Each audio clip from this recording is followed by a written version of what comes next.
Nothing much happens in Meddling, a picturesque village of little over 1,000 people about an hour's drive from Brussels. If the sleepy town has a claim to fame, it is that many of its buildings, farmhouses, the church and the vicarage, the restaurant, are built from a chalky sandstone unique to the region. The rock, which has been mined from local quarries since the 16th century, lends a cream hue to Gothic cathedrals across Belgium. There is no crime to speak of in Meddling. Cows flap their tails between hedgerows. Residents tend to their gardens and ride their bikes to the Saturday farmers' market.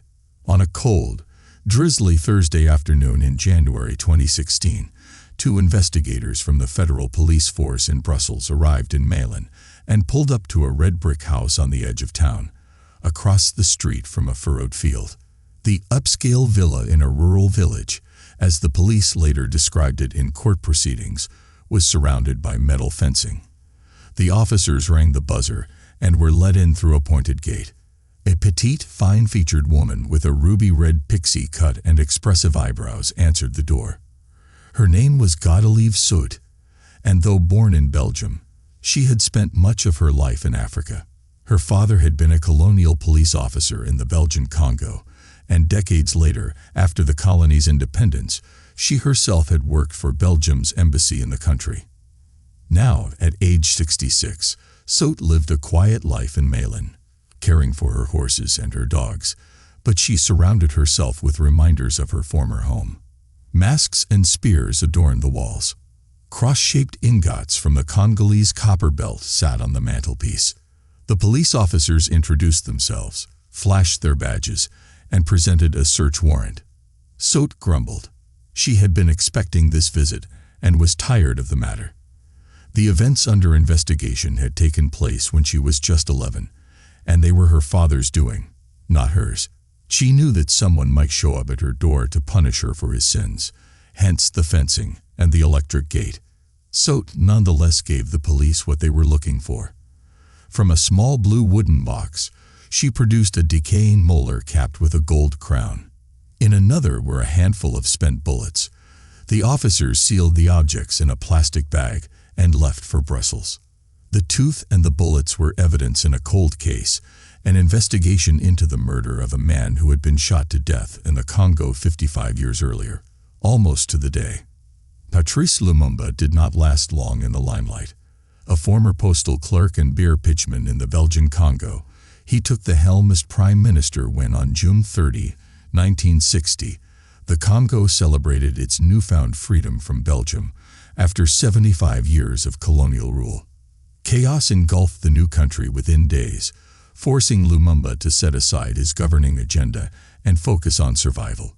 He quelled a mutiny in the army, invited in more than 10,000 United Nations peacekeepers, and toured 9 world capitals to lobby for help that would save his fledgling nation. But after just 2.5 months in office, he was ousted in a military coup. 4 months later, he was assassinated. He passed by like a meteor, his daughter Juliana said. For decades, Lumumba's murder remained a mystery. Debates raged over who bore the blame. Suspicion fell naturally on the Belgians, who had run their colony with unreserved cruelty before independence and bristled at Lumumba's conception of national autonomy afterward. Others pointed to UN officials who were drawn into a peacekeeping operation of unprecedented scale and cost in the Congo and seemed to have a hand in his downfall and death. Over the years, evidence came out suggesting that Lumumba's suspected susceptibility to communist manipulation had made him a target of the Central Intelligence Agency's covert Cold War machinations in newly decolonized countries.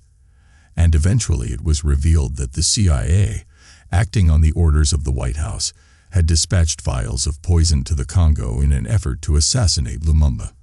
But what ultimately became of the agency's efforts? What about the man who deposed Lumumba and installed himself as leader, a young army colonel named Joseph Mobutu?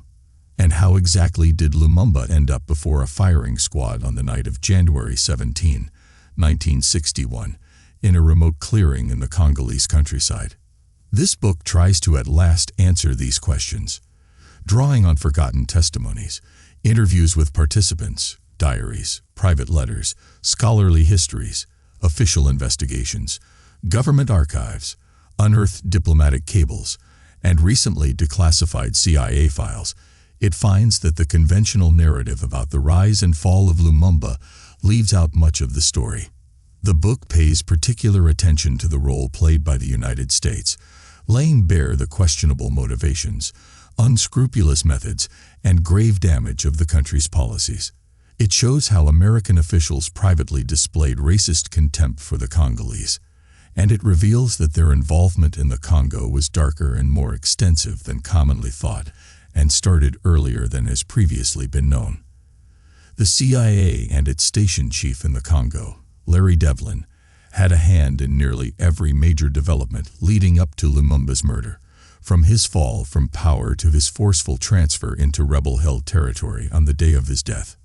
Uncovering the truth about Lumumba's downfall and murder, and assigning blame, matter not just in the name of Lumumba's memory. For the Congo, the episode marked a turning point, the definitive end of a short-lived democratic experiment, and the beginning of decades of poverty, dictatorship, and war. But the crisis reverberated far beyond the Congo. It claimed the life of the UN Secretary-General Dag Hammarskjöld, killed under mysterious circumstances during a peacemaking trip to the Congo months after Lumumba's murder, and it permanently hobbled the organization Hammarskjöld had led. The mission in the Congo came to be viewed as a dangerous misadventure, and the UN never fully recovered from the resulting damage to its global influence and reputation. No future Secretary-General would ever come close to equaling Hammarskjöld's diplomatic heft. The crisis in the Congo invigorated leaders in the United States, however. Extensive U.S. meddling, carried out by CIA operatives and State Department officials, might not have looked so constructive in the streets of the Congo, but in the halls of power in Washington, D.C., it was seen as a smashing success. As the Cold War intensified, America appeared to have stopped a communist takeover in its tracks, and in Joseph Mobutu, who later called himself Mobutu Sese Seko, installed a friendly dictator keen on aligning with the Western Bloc. While officials fretted about a supposed missile gap with the Soviets and the Communists' inroads in Cuba, the Congo was a clear win. There was now a model to copy.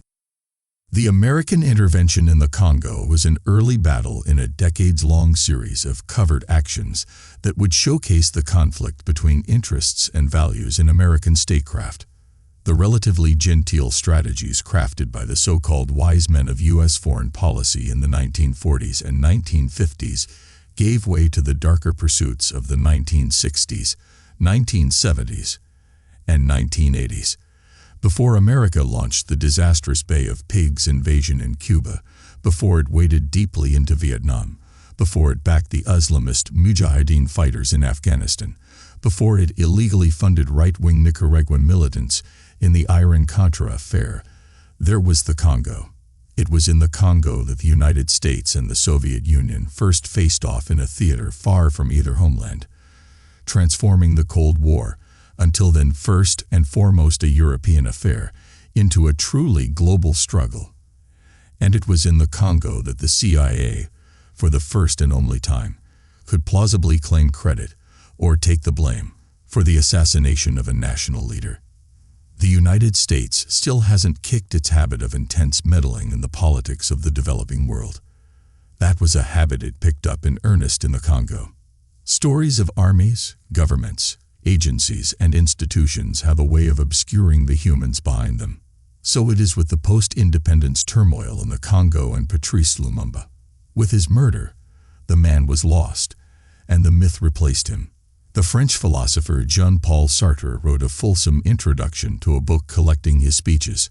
The Soviet Union named a university after him. Congolese still wear wraps and t-shirts bearing his face. Depending on whom you ask, Lumumba was an agent of chaos who deserved his fate, a hapless fool outmaneuvered by more powerful forces, or a flawless hero cut down by imperial cruelty. Few can acknowledge that he was none of these things, yet many other things. This book seeks to exhume Lumumba, to scrape away the mounds of lies, mythology, and conspiracy that have accumulated around him over the decades. It tries, as much as possible, to present the man in his own words, in the context of his own times, and through the prism of his own experiences.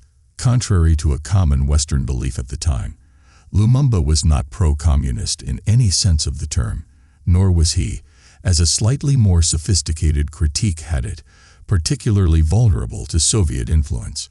In fact, all the available evidence suggests he harbored a greater affinity for the United States than he did for the Soviet Union. Nor, however, was Lumumba a naive victim of Western machinations, as left-wing historians sometimes suggest. Yes, he was subject to powerful forces he could not control, and some he could not even see, but he had more agency than many imagine. He made brilliant choices and confounding choices. He was his country's greatest politician, and perhaps its worst statesman. Above all, Lumumba was the author of his own story. It is the story of a striver whose intellect and perseverance lifted him from humble circumstances into his country's highest political office. It is the story of a man who wooed the most powerful nation on earth, but ended up accidentally turning it against him. It is the story of a fearful United States, its view clouded by racism and reductive Cold War thinking, lashing out against threats more imagined than real. It is, at base, a story of how a moment of unprecedented hope gave way to unrelenting tragedy. And it is a story that begins a century ago, in a small hut in the scrubby grasslands of Central Africa.